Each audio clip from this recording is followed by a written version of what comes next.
Hello and welcome to Bloomin' Great Books. Today we're sharing our 6 top quarantine reads, all picked for pure escapism. Looking for a quirky read in quarantine? Listen to our chat on The Convenience Store Woman. No, is she going to conform? Is she going to be normal so that people around her feel more relaxed being around her? I am so glad that the book sort of followed the trajectory that it did, because at some points I was thinking, oh no, don't conform. Everyone's telling you to do, and I guess we all do that to a certain degree, and it's in the book again in kind of a lighthearted way that you really should think more about.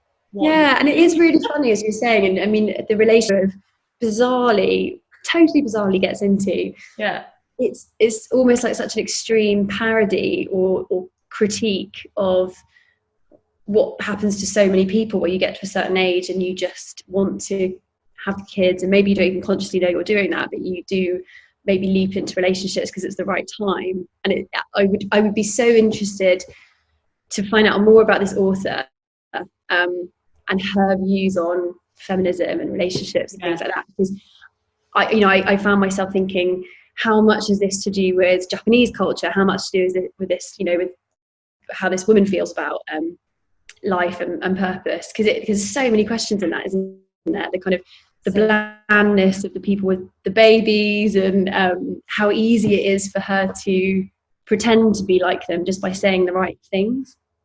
Even though she learned to say that, she doesn't mean any of it. She just learned robotically the right thing to say and the right thing to do, the right noises to make. Her character, if you, I feel like when I was reading it, and I was thinking, if I had met her in real life, would I also judge her in the way that a lot of her friends are judging her?